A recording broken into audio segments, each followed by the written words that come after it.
The first time Olivia Hart saw the black SUV, she thought it belonged to a parent. It was parked across the street from her small brick townhouse on the south side of Chicago. Engine running softly beneath the rain, headlights off, windows dark enough to swallow every reflection. At first, she ignored it. Chicago had taught her not to stare too long at things that looked expensive, dangerous, or both. But then it came back the next night, and the night after that, always at exactly 10:17 p.m., always across the street, always facing her bedroom window. For 3 months, the SUV never moved until sunrise. By December, Olivia knew the rhythm of it better than she knew her own heartbeat. She would come home from her elementary school with paint on her sleeves, spelling tests in her bag, and exhaustion sitting heavy behind her eyes. She would unlock the door, feed the stray orange cat that came to her back steps, make tea, grade papers, call her sister, pretend everything was normal. Then 10:17 would arrive. The low purr of an engine would slide through the rain, and when she looked through the curtain, the black SUV would be there, waiting, watching, protecting, threatening. She still did not know which. On the night everything changed, the rain came down like the sky was trying to erase the city. Olivia stood at her kitchen sink, rinsing a mug, when the power flickered once. Then again, Herhen still. Outside, thunder rolled over the rooftops. The orange cat hissed at the back door and vanished into the dark. Olivia turned slowly toward the front window. The SUV was already there, but tonight, something was different. The driver's door was open. A man stood beside it in the rain, tall, motionless, dressed in a black overcoat that clung to his shoulders like armor. His face was shadowed, but Olivia could feel his eyes, not just looking at her house, looking at her. Her breath caught. Then her phone rang. Unknown number. She stared at it, pulse climbing into her throat. The call stopped. A text appeared. "Do not open the front door." Olivia's fingers went cold. Another message came. "Get down." She barely had time to move before the front windows exploded.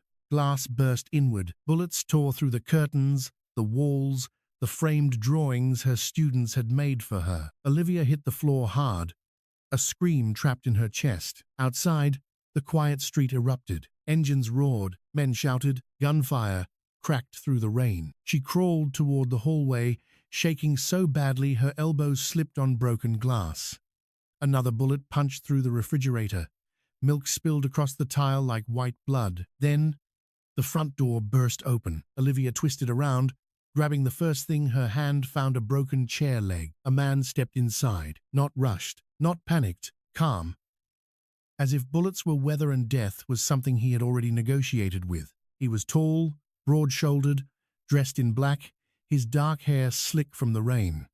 Blood stained the cuff of his white shirt, but he did not seem to notice. Behind him, armed men filled the doorway. His eyes found hers, cold, merciless, and somehow terrifyingly relieved. "Olivia Hart," he said. Her hand tightened around the chair leg. "Stay away from me." The men behind him went still. No one spoke to him like that. Not in that tone, not while bleeding on the floor, with gunfire outside. But the man only looked at her. Then he took off his coat and lowered it around her shoulders. "You can hate me later," he said quietly. "Right now, you're coming with me. I'm not going anywhere with you." Another bullet shattered the hallway mirror. He moved faster than she could think. One arm locked around her waist. His body covered hers as glass rained over his back. He did not flinch. For one suspended second, Olivia was pressed against him, surrounded by the scent of rain, smoke, and expensive cologne. His mouth was near her ear when he said, "They missed the first time because I was here." Her body froze. "Who are you?" His eyes dropped to hers. "Dante Moretti." The name hit the room like thunder. Even Olivia knew it. Everyone in Chicago knew it. Dante Moretti, the man politicians denied knowing and judges were afraid to name.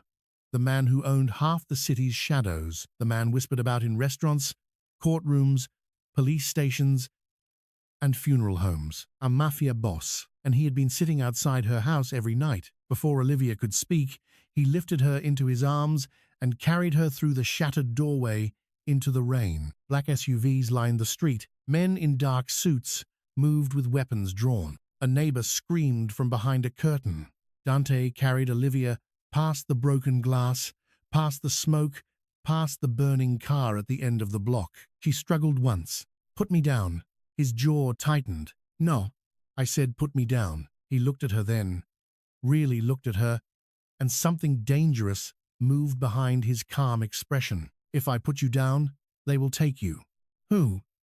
His grip hardened. "The men I've spent 15 years keeping away from you." The SUV door opened. He placed her inside with startling care. Then he climbed in beside her, shut the door, and the convoy disappeared into the rain. Olivia did not speak for the first 10 minutes. Neither did Dante. Chicago blurred outside the tinted windows in streaks of neon, rain, and red brake lights. She sat stiffly in his coat, blood warming on her forearm from a shallow cut she had not noticed. Dante noticed. Of course he noticed. His eyes moved to it. His voice was low. "You're bleeding." "I'm alive," she said. "For now." She turned toward him. "Is that supposed to comfort me?" "No." "Good." "Because it doesn't." Something almost like admiration crossed his face, but it vanished before it could become human. Olivia looked around the luxury SUV. Bulletproof glass. Armed driver. Another man in the passenger seat, watching traffic through cold eyes. "Where are you taking me?" "A safe house." "I didn't agree to that." "You were shot at." "I noticed." "That removes your right to be stubborn." She laughed once, sharp and disbelieving. "You don't get to decide what rights I have." The driver's eyes flickered in the mirror. Dante's men seemed to brace for impact. Dante only leaned back slightly, studying her. Most people lowered their voices around him. Olivia raised hers. Most people avoided his eyes. She held them like she was daring him to become the monster everyone claimed he was. "You've been outside my house for months," she said. "You texted me before the bullets came. You know my name. You know where I live. And now you're dragging me, God knows where. So start talking." Dante's silence was colder than the rain outside. Then he said, "You were in danger." "That is not an explanation. It's the only one you get tonight." Olivia leaned closer, fury burning through her fear. "I teach second grade. I cut paper snowflakes. I read Charlotte's Web to children who still believe good people win. I do not belong in whatever nightmare this is." His face changed at that. "Not much, only a flicker near the eyes. You belonged in it before you knew my name." The safe house was not a house. It was a fortress disguised as a mansion on the edge of Lake Michigan, hidden behind iron gates, bare winter trees, and walls high enough to keep out the world. Inside, everything was quiet luxury. Marble floors, dim chandeliers, dark wood, a fireplace burning low in a room large enough to feel lonely. Olivia stood in the entrance hall, soaked, shaking, and furious. Dante's men spread out silently. One of them, older with silver hair and a scar down his cheek, approached. "Boss, the perimeter is secure." Dante nodded. "Double it." "Already done." "Triple it." The man glanced at Olivia, then back to Dante. "Yes, sir." Olivia watched them with a sinking feeling. This was not temporary. This was not a misunderstanding. This was a cage with better lighting. A woman in a black medical uniform entered and tried to examine Olivia's cut. Olivia stepped back. "I'm fine." Dante spoke from behind her. "Let her look." Olivia turned. "You don't give me orders." His eyes held hers. "No," he said softly. "I keep you alive." The words were controlled, but something beneath them was not. She hated that she heard it, hated that it made her chest tighten. The nurse cleaned the cut. Dante stood across the room the entire time, arms folded, still as stone. Every time Olivia winced, his jaw flexed. When the nurse finished, Olivia pulled his coat tighter around herself without thinking. Dante noticed that too. His gaze dropped to the coat, then away. You'll sleep upstairs, he said. Second door on the left. I'm not sleeping here. You are. I have a job. Not tomorrow. My students need me. His expression hardened. Your students need you alive. Silence fell. That landed somewhere too deep. Olivia swallowed. For the first time that night, fear broke through the anger. What is happening to me? Dante looked at her for a long moment. Then he said, Victor Bellini found you. The name meant nothing to her. Dante's face said it should. He controls the West Side. Dante continued. Politicians, judges, police captains, a charity foundation, 3 newspapers. He smiles in public and buries people in private. And what does that have to do with me? You saw something when you were 7. Olivia stared at him. No. Ah, you were at Street Agnes Church. Basement classroom. Rainy night. Your mother was late picking you up. Her breath stopped. A memory flickered. A church basement. Crayons. Thunder. A man shouting. A woman crying. Red on white tile. Olivia stepped back. How do you know that? Dante's voice lowered. Because I was there too. The room seemed to tilt. Olivia gripped the back of a chair. No, I would remember you. I was 17. Leading behind the boiler room door. Images flashed again. Broken and blurred. A boy's hand over her mouth, not hurting her, keeping her quiet. A whisper. Don't breathe. Then gunshots. Then sirens. Then years of nightmares her mother called imagination. Olivia looked at Dante, and for the first time she saw something beneath the power. Not softness. Not warmth. A wound. You were the boy. She whispered. His silence answered. She should have felt relief. Instead, the mansion felt colder. If you knew me all this time, she said, voice trembling, why didn't you tell me?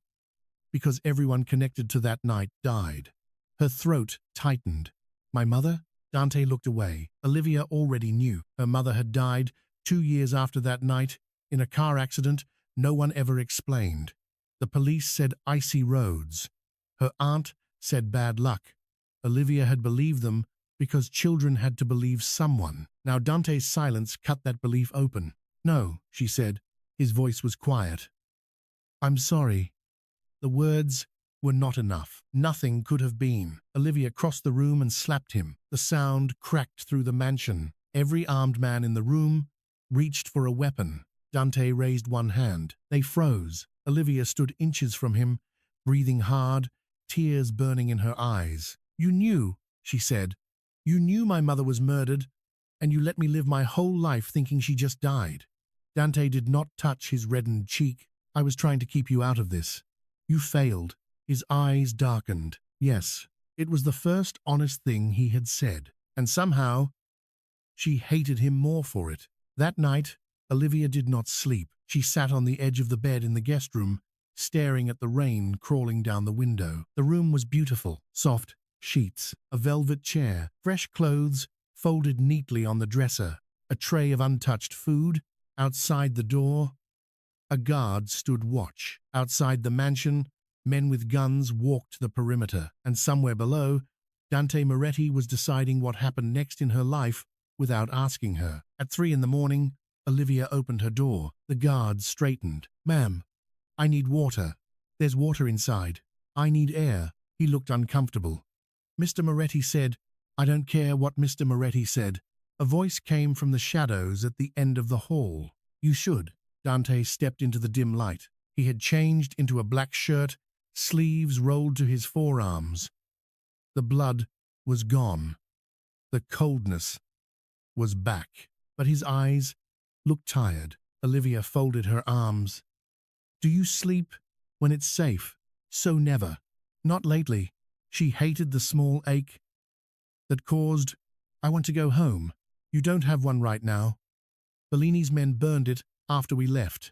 Olivia went still. Her townhouse, her books, her students' drawings, the mug her mother gave her, gone. Dante watched the devastation cross her face, and something in him tightened. I had your personal things recovered from the back room before the fire spread. She looked up. What? a box of photographs, school files, a blue ceramic mug, a stack of letters tied with ribbon. Her lips parted. You went back? No. My men did. Because you ordered them. He said nothing. She looked away before he could see what that meant to her. It did not make him good. It did not erase the secrets. But in the middle of losing everything, he had saved the small things. And somehow, that hurt more. Why me? She asked. Dante's face closed. You know why? No. I know I saw something. I know Bellini wants me dead. But I don't know why you care. For a long moment, only rain answered. Then Dante stepped closer, not enough to touch, enough to change the air, because when I was 17, I was bleeding out in a church basement, and a 7-year-old girl looked at me like I was still human. Olivia's breath caught. I don't remember that. I do. His voice was calm, but his eyes were not. You gave me your scarf. Pink, with little white stars.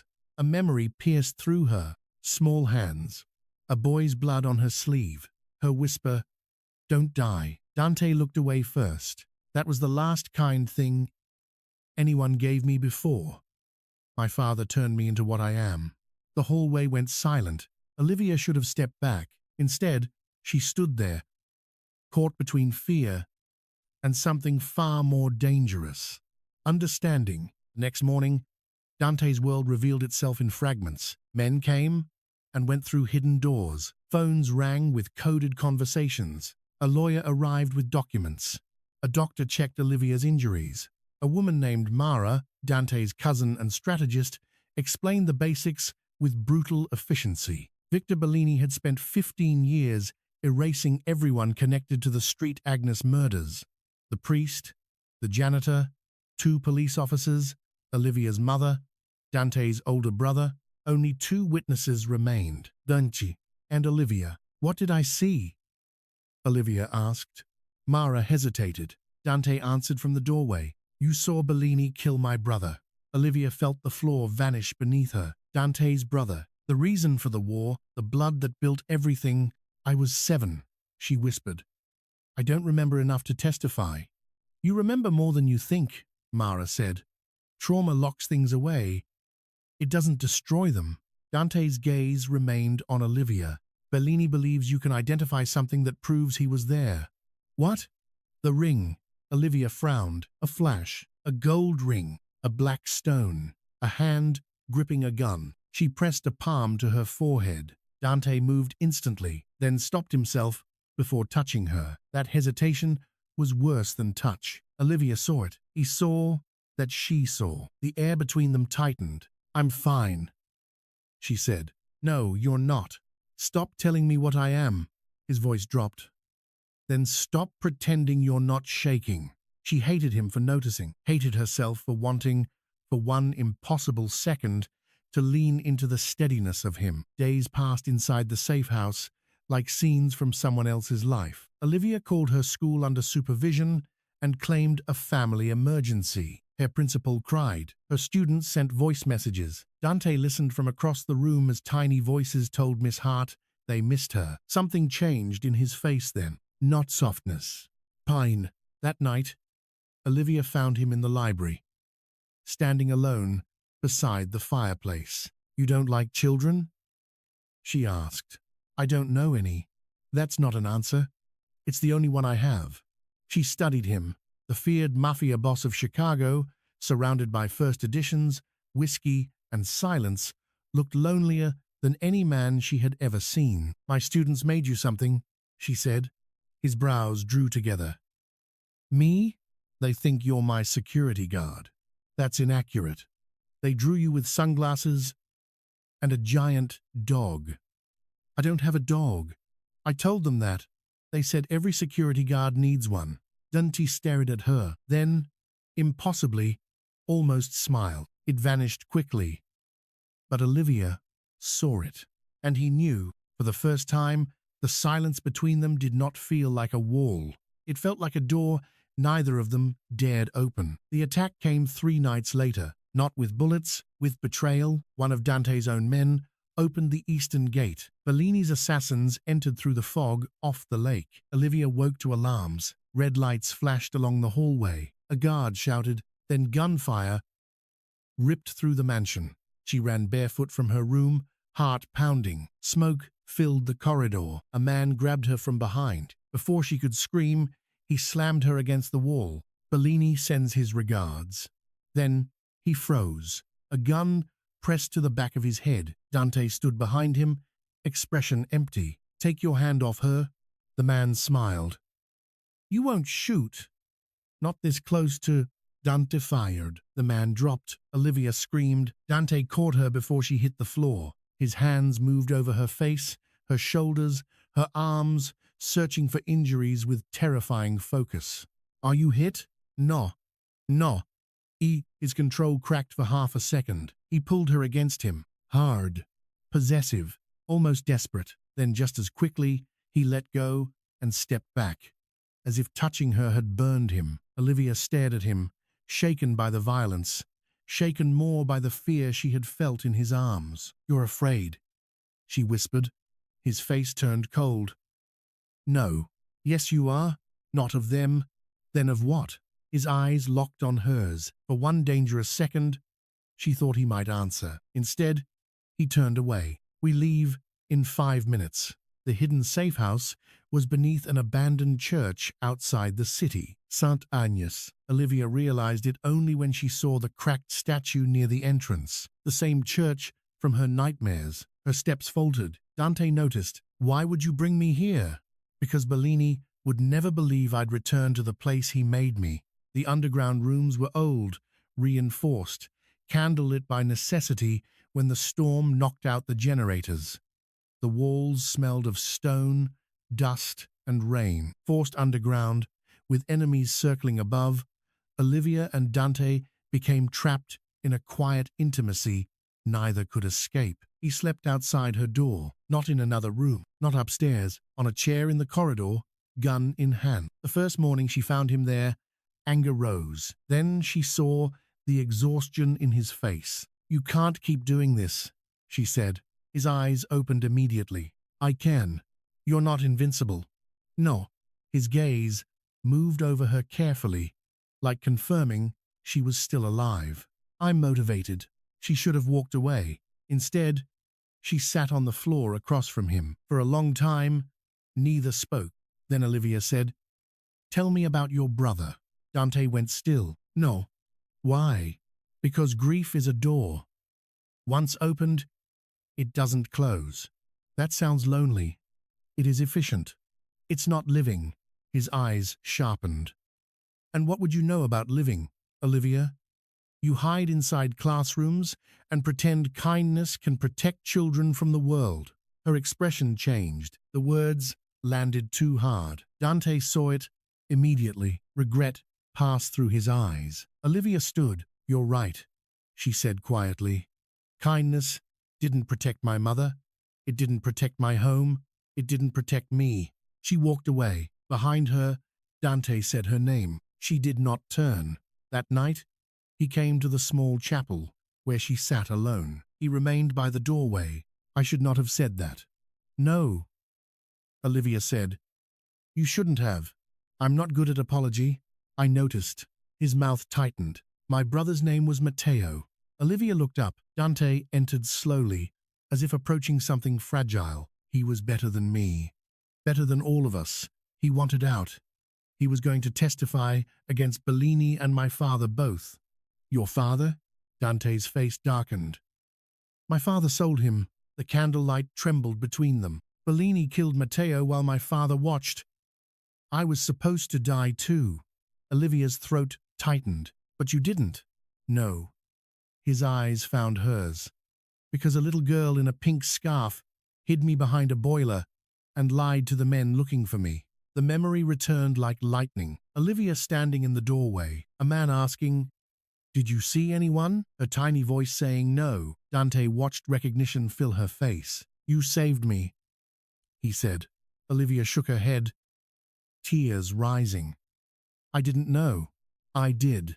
The silence that followed was not empty. It was full of everything they had survived without understanding. Dante stepped closer. Olivia did not move away. His hand lifted slowly, stopping just before her cheek. He did not touch her. "Don't look at me like that," he said. "Like what?" "Like you can still find something worth saving." Her voice was barely above a whisper. "Maybe I can." His eyes closed for 1 second. When they opened, the Mafia Boss was back. "We shouldn't." "I know," but neither of them moved. The confession was interrupted by Mara bursting into the chapel. "We found the leak." Dante turned. "Who?" Mara's face was pale. "Your father's old lawyer." And Dante, he gave Bellini Olivia's school records. Olivia's blood ran cold. "My students?" Dante's expression went lethal. Mara nodded. "Bellini knows the school." For the first time, Olivia saw Dante lose control completely. Not loudly, not dramatically, worse, quietly, his face emptied of everything human. Within minutes, his men were armed. Olivia grabbed his arm before he could leave. He looked down at her hand on him. "You are staying here," he said. "My students are in danger. I'll get them out. I'm coming." "No, don't you?" His name in her voice changed the room. His men looked away. "I said no," he said, "and I said they are my children. They are not your blood." Her eyes filled with fire. "Love is not only blood." The words hit him with visible force. For 1 second, Dante Moretti had no answer. Then he stepped close. "If you come with me, you do exactly what I say." "No." His jaw tightened. "Olivia, I will not be another person you lock away to make yourself feel in control. That is not what this is." "Then prove it." The convoy raced through rainy Chicago before dawn. Black SUVs cut through empty streets while Olivia sat beside Dante, wearing a bulletproof vest under her coat. His hand rested near hers on the seat, not touching, close enough to feel like a confession. The school appeared through the rain, small and brick and heartbreakingly normal. Yellow buses, painted windows, a playground slick with water, and 2 suspicious vans parked across the street. Dante saw them. His voice turned ice cold. "Bellini's men." Olivia reached for the door. Dante grabbed her wrist. "Wait. My students are inside." His grip softened immediately, but he did not let go. "Look at me." She did. "In there? You trust me." "I don't know if I can." "You can hate me after. You keep saying that because it keeps being true." The first shot cracked before they reached the entrance. Parents screamed. Children cried inside the gym. Dante moved like a shadow beside Olivia, shielding her with his body as his men swept the building. In the hallway, a gunman appeared near the second-grade classroom. Olivia recognized one of her students hiding behind a bookshelf. Without thinking, she ran. Dante shouted her name. The gunman turned. Olivia reached the child and covered him with her body. A bullet struck the wall inches above her head. Then Dante was there. He stepped between them and the gunman, firing once. The man fell. The hallway filled with smoke, screams, and rainwater dripping from Dante's coat. Olivia held the crying child. Dante crouched in front of them, checking both of them with shaking restraint. The little boy looked at him through tears. "Are you Miss Hart's security guard?" Dante's face froze. Olivia almost laughed and cried at the same time. Dante looked at her, then back at the boy. "Yes," he said. The child sniffed. "Where's your dog?" For 1 impossible second, in the middle of violence and terror, Dante Moretti looked completely defeated. Then Olivia saw blood spreading across his side. "Don't you?" He glanced down like the wound was an inconvenience. "It's nothing." She pressed her hand against it. "It's not nothing." His eyes locked on hers. The hallway, the shouting, the world faded. Her hand on his blood, his body shielding hers. His voice low enough only she could hear. "I told you I'd get them out." Something inside Olivia broke. Not in surrender, in recognition. He was dangerous. He was controlling. He was built from violence and secrets. But in that hallway, bleeding because he had placed himself between death and the children she loved, Olivia understood the truth she had been fighting. Dante Moretti was not safe, but he had become safety to her. After the school attack, The city erupted. News helicopters circled. Police asked questions they were too afraid to push. Parents called Olivia a hero. Reporters called Dante a criminal. Photos spread online within hours. The Mafia Boss shielding a teacher in a school hallway. The teacher holding his wound with both hands, his eyes fixed only on her. Bellini used the scandal perfectly. By evening, every screen in Chicago showed Olivia's face beside Dante's. Teacher or mafia mistress? Was school attack staged? Did Olivia Hart help the Moretti crime family? She watched the headlines in the safe house, nausea twisting inside her. Dante turned off the television. Don't. My life is over. No, you don't get to say that. His voice was calm. Then I'll fix it. How? By threatening journalists? Buying judges? Burning down buildings? If necessary. That is not fixing, that is destroying. He stepped closer, his wound bandaged beneath his black shirt, his face pale but controlled. They humiliated you. They lied about me. They will regret it. Don't. No, his eyes flashed. He wanted violence because violence was the only language that had ever obeyed him. Olivia saw that, and she saw the frightened boy beneath it, the one who had learned too young that love meant losing and control meant survival. She moved closer. Look at me. He did. If you destroy everyone who hurts me, there will be nothing left of you. His jaw tightened. There is not much left now. The honesty stole her breath. For the first time, he looked away first. Olivia reached for him. This time, she touched his hand, just his hand. Dante went still like she had placed a blade against his throat. You don't get to decide my life, she whispered. But you also don't have to protect me alone. His fingers curled slowly around hers. Not possessive, not yet, almost disbelieving. Then his phone rang. He answered without looking away from her. Mara's voice came through, urgent. We found the evidence. The evidence was hidden in Olivia's childhood art project, a paper church with crooked stained glass windows, stored for 23 years in a box her mother had sealed before her death. Inside the folded paper steeple was a tiny black object, a cracked onyx stone from Bellini's ring. Olivia stared at it on the table. All this time, Dante stood beside her. Your mother knew. She hid it? She died for it. Olivia closed her eyes. The grief came differently now, not as a clean wound. As a legacy, her mother had not been random. She had been brave. Bellini had taken her life, burned Olivia's childhood, and now tried to destroy the woman she became. Dante's voice was quiet. With that stone and your memory, we can bring him down. Olivia looked at him. Legally? His silence was answer enough. No, she said. Olivia, no. If we become him to defeat him, he still wins. Dante's expression hardened. Men like Bellini do not fear courtrooms. Then make him fear the truth. The plan was dangerous, insane.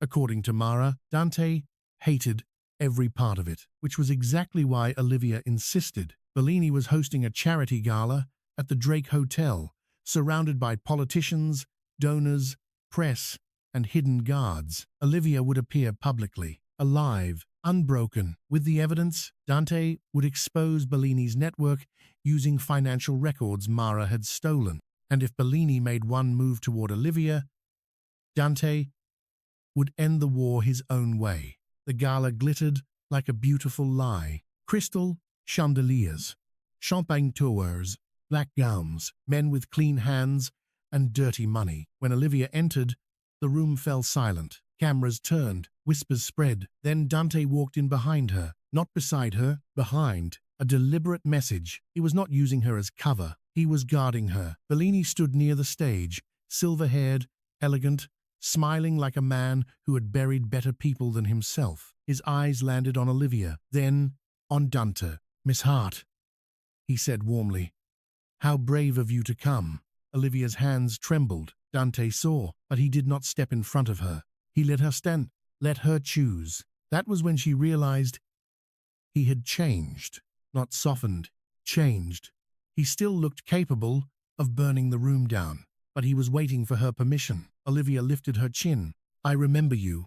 Bellini's smile thinned. The room quieted. Olivia walked to the stage. Every step felt like walking back into the church basement. She told the story. The rain, the gunshots, the ring, the boy bleeding behind the boiler, her mother hiding the stone. Her voice shook once, but did not break. Then, Mara released the records. Screens across the ballroom lit up with names, payments, murders disguised as accidents, judges bought, officers buried in debt. Bellini's empire appeared in front of everyone. For 1 second, the mask fell. His face twisted with rage. A gun appeared in his hand, aimed at Olivia. Dante moved. The shot cracked. Olivia felt his body hit hers. They fell together behind the podium. Chaos erupted. Dante's men surged forward. Bellini ran toward the service corridor. Dante tried to rise, blood spreading across his shoulder. Olivia grabbed him. No, he'll get away. You're shot. He'll come for you again. Then let the world see him run. Dante looked at her, torn between vengeance and terror. For years, revenge had been the only thing keeping him alive. Now Olivia was asking him to choose something else. To stay, to live. For her. The decision broke something ancient in him. He stayed. Police arrested Bellini 3 blocks away after every major news outlet broadcast his attempted murder live. By morning, Chicago had changed. Not healed, not clean, but exposed. Bellini's allies resigned. Judges were investigated. Police captains vanished. The Moretti name still inspired fear, but now the city had seen something no one believed possible. Dante Moretti had taken a bullet in front of cameras and let his enemy live because a teacher asked him to. For Olivia, the aftermath was quieter. Her school was closed for repairs. Her townhouse was gone. Her name was everywhere, but her students sent drawings to the mansion. One showed her standing beside a very tall man in sunglasses. This time, he had a giant dog. Dante stared at the drawing for a long time. I may need to get a dog, he said. Olivia looked at him. Was that a joke? No. But his eyes were almost warm. Weeks passed. Dante recovered slowly, badly, impatiently. Olivia returned to teaching in a temporary classroom across town. With security she pretended not to notice, and Dante pretended was minimal. Every night, at 10:17, a black SUV still appeared outside. But now, Olivia knew why. And one night, tired of pretending, she walked outside into the rain. Dante stepped from the SUV. His black coat moved in the wind. You're supposed to stay inside, he said. You're supposed to stop telling me what to do. I've improved. A little. The rain softened between them. Olivia looked up at him. You don't have to sit outside anymore. His face became unreadable. No? No. She stepped closer. You can come in? For a moment, the feared Mafia Boss of Chicago looked like he did not know how to cross an ordinary threshold. Like gunfire was easier. Like empires were easier. Like being invited into warmth was the most dangerous thing anyone had ever offered him. Olivia, he said quietly, I am not a good man. I know. I have done things you should hate. I do hate some of them. His mouth tightened. But not all of you, she whispered. The confession hung in the rain. Dante's control fractured, not violently this time, but with unbearable tenderness. He lifted his hand slowly, giving her every chance to move away. She didn't. His fingers touched her cheek, barely, reverently, as if the man who had held guns, power, cities, and death had never held anything fragile before. I don't know how to love gently, he said. Then, learn. His forehead lowered to hers. Rain ran down his face. His voice broke, just enough for her to hear the ruin beneath it. I have been afraid of losing you since I was 17. Olivia closed her eyes. You found me. No, he whispered. You found me first. Months later, Street Agnes Church reopened as a community school and shelter, funded anonymously through a foundation no one could trace directly to Dante Moretti. Olivia knew. Of course, she knew. On opening night, children filled the old basement with laughter. The boiler room door had been replaced. The blood was gone. The ghosts were quieter. Olivia stood near the back of the chapel, watching Dante linger in the doorway. He still looked like darkness in a tailored suit, still feared, still dangerous, still the kind of man who made rooms go silent. But when a little girl ran up and handed him a paper flower, he froze. Olivia watched him kneel slowly to accept it. The child smiled. Dante looked at the flower like it was something sacred. Later, on the church steps, snow began falling over Chicago. Not rain this time, snow, soft and silver, under the streetlights. Dante stood beside Olivia, close enough that their shoulders touched. No SUV across the street, no distance, no window between them. "You're quiet," she said. "I'm thinking, that sounds dangerous." "It usually is." She smiled. He looked at her then, and the city seemed to disappear. "I spent years outside your life because I thought distance would keep you safe," he said. "But every night I sat in that car, I wanted to knock on your door. Why didn't you?" "Because if you had looked at me with fear, I would have deserved it." Olivia took his hand, and now his fingers closed around hers. "Now I'm still afraid." "Of Bellini?" "No." "Of what?"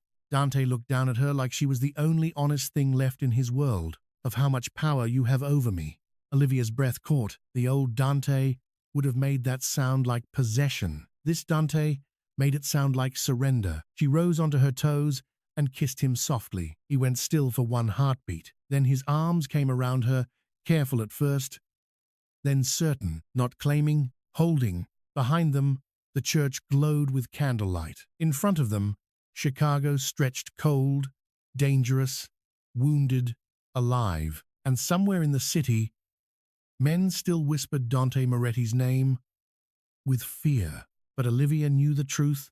No one else did. The most feared man in Chicago had once sat outside her house every night. Not because he owned her, not because he wanted to control her, not because obsession had made him cruel. He sat there because a little girl had saved his life in the rain. And for 15 years, he had been trying to return the favor. Now, finally, he was done watching from the dark. Now, he was standing beside her in the light, and when Olivia turned toward the church doors, Dante followed her inside.